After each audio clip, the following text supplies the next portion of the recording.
Good morning, students. Today we have studied silicons and phosphogens.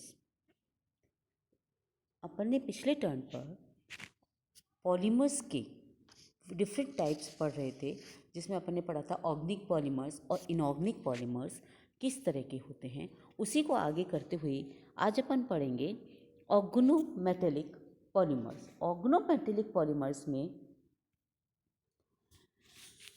ये वे बहुलक होते हैं, कार्बनिक बहुलक होते हैं और अकार्बनिक बहुलकों की मध्यवर्ती का कह सकते हैं, जिसमें क्या होता है कि ऑर्गेनिक व इनऑर्गेनिक पॉलीमर एक ब्रिज्ड पॉलीमर भी कह सकते हैं। इन दोनों के बीच का गुण पाया जाता है। इनकी मेन चेन जो होती है वो कार्बन के होती है या कार्बन से किसी अन्य तत्व की निर्मित होती है, जबकि उससे जुड़े हुए समूह कार्बनिक समूह होते हैं। जैसे कि एग्जाम्पल में आप देखिए कि सिलिकॉन है, इनऑर्गेनिक हो गया, ऑक्सीजन सिलिकॉन ऑक्सीजन, यानी ये तो मेन चेन होगी और इससे जो जुड़े हुए ग्रुप हैं वो है आर आर यानी ऑर्गेनिक ग्रुप। तो ये एक तरह से क्या हो गया, ऑर्गेनिक और इनऑर्गेनिक पॉलीमर का ब्रिज टाइप का स्ट्रक्चर हो गया। पर इन पॉलीमर्स को हम कहते हैं organo elemental polymers. Organo elemental polymers को आगे अपन देखते हैं। इसमें इसी स्ट्रक्चर में पॉली सिलिकॉन्स इसका एग्जाम्पल है, दूसरा पॉली एलिमोक्सॉन, पॉली टाइटेनोक्सेन्स, ये इसके एग्जाम्पल्स हैं, जिसमें एल्यूमिनियम एक मेन चेन की तरह है और दूसरा टेक्सचर में टाइटेनियम ऑक्सीजन एक चेन की तरफ होती है। तो ये कहलाते हैं ऑर्गेनो एलिमेंटल पॉलीमर। उसके बाद आता है कोऑर्डिनेशन पॉलीमर। जैसे कि नेम इंडिकेट कर रहा है कि इसमें एटलीस्ट एक न एक कोऑर्डिनेशन बॉन्ड प्रेजेंट हो, यानी जो यूनिट रिपीट हो रही है वो रिपीटेड यूनिट कम से कम एक उपसंजक बंध अवश्य होता है। उपसंजक बंध धातु परमाणु के साथ बनता है और ये धातु परमाणु अधिकांशतः मेरुदंड में होते हैं।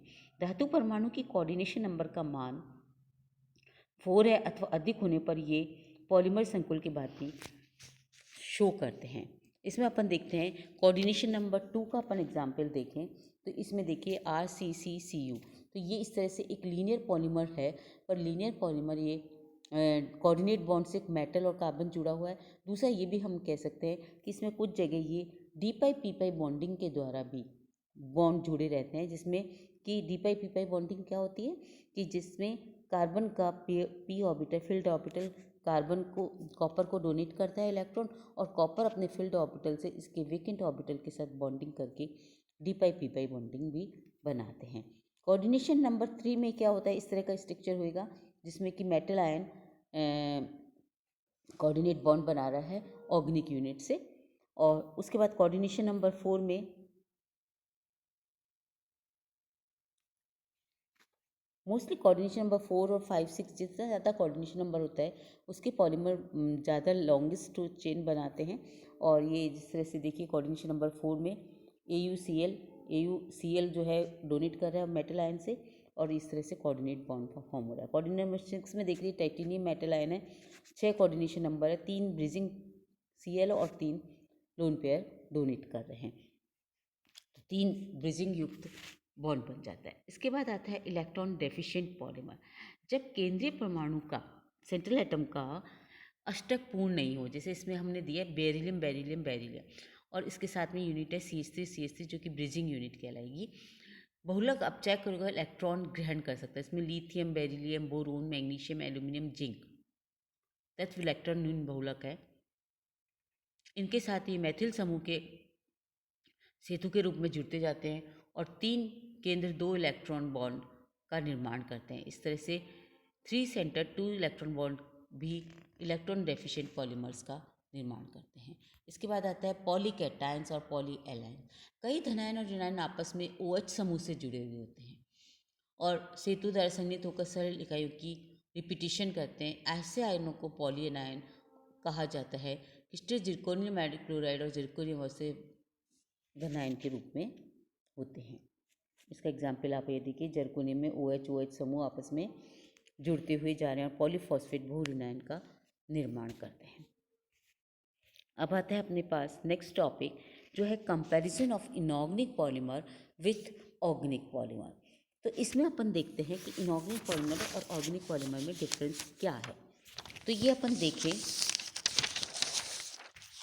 तो पहला पॉइंट है कि कार्बनिक बहुलक सामान्यतः कार्बन श्रृंखला युक्त रेखीय बहुलक होते हैं, जबकि अकार्बनिक बहुलक में कार्बन के अतिरिक्त अन्य तत्व भी होते हैं और ये क्रॉस बॉन्डिंग भी करते हैं। तो ये पहला पॉइंट ये हो गया। दूसरा पॉइंट हो गया कि कार्बन की उच्च श्रृंखलन प्रवृत्ति के कारण कार्बनिक बहुलकों में अधिकांशतः सीसी बॉन्ड पाया जाता है। इसके अतिरिक्त CO, CN और SS क्रॉस बॉन्ड हो सकते हैं। इसके अलावा अकार्बनिक में SS बॉन्ड चेन बनती है और ये अन्य मेटल आयन के साथ मिलकर विषम परमाणु के बंध पाए जाते हैं। कार्बनिक बहुलकों में सामान्यतः केवल कोवलेंट बॉन्ड पाया जाता है, जबकि इनऑर्गेनिक पॉलीमर्स में कोऑर्डिनेट बॉन्ड भी पाया जाता है। कार्बनिक बहुलक सामान्यतः उदासीन अणुओं के रूप में होते हैं, जबकि अकार्बनिक उदासीन अणु धनायन अथवा ऋणायन तीनों प्रकार के रूपों में हो सकते हैं। कई प्राकृतिक एवं संश्लेषित कार्बनिक बहुलकों का रेखीय श्रृंखलाओं के मध्य हाइड्रोजन बॉन्ड बनते हैं, लेकिन अकार्बनिक बहुलकों में इस प्रकार का बंधन नहीं पाया जाता। मुख्य तत्व कार्बन होने के कारण कार्बनिक बहुलक सामान्यतः ज्वलनशील हैं, जबकि अकार्बनिक बहुलक सल्फर अपवाद को छोड़कर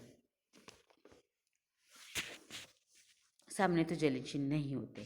कार्बनिक बहुलक सामान्यतः किसी न किसी विलायक में विलयशील होते हैं, जबकि इसके तनु विलयन बनाकर अणु संख्या गुणों के आधार पर इनके आणविक द्रव्यमानों को ज्ञात किया जा सकता है।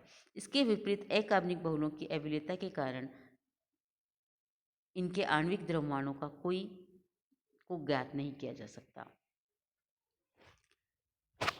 कार्बनिक बहुलक जो है की तुलना में अकार्बनिक बहुलक अधिक मजबूत होते हैं। कार्बनिक बहुलक अधिकांशतः लंबे रेखीय बहुलक होते हैं, जबकि अकार्बनिक बहुलक क्रॉस बिंदु होते हैं। कार्बनिक बहुलकों की गलनांक वेग मुलायम होने के तापमान अधिक नहीं होता, जबकि अकार्बनिक बहुलकों के तापमान अत्यंत उच्च होते हैं। अब इसको हम एक टेबल फॉर्म में भी देख सकते हैं, जिसमें एक बहुत ईजी से समझाया हुआ है कार्बनिक और अकार्बनिक बहुलक। इसका कई बार क्वेश्चन भी आता है कि इनऑर्गेनिक ऑर्गेनिक पॉलीमर में क्या डिफरेंस है। डेफिनेशन भी आते हैं, what is inorganic polymer, what is inorganic polymer और ऑर्गेनिक पॉलीमर, और इनमें डिफरेंस बताइए या दो डिफरेंस बताइए। तो सबसे पहला जैसे मेरुदंड अपन पढ़ ही लिया, सीसी बंध युक्त होते हैं। ये सीसी बंध के अतिरिक्त किसी अन्य तत्व बंध युक्त होते हैं।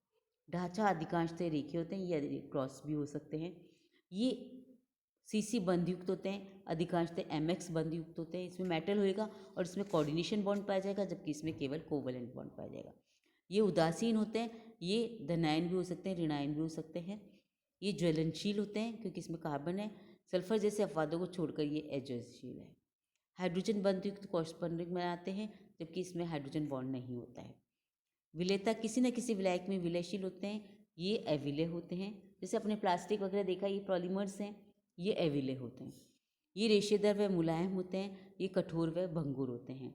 ये मजबूती में कम होते हैं ऑर्गेनिक, और ये अधिक होते हैं।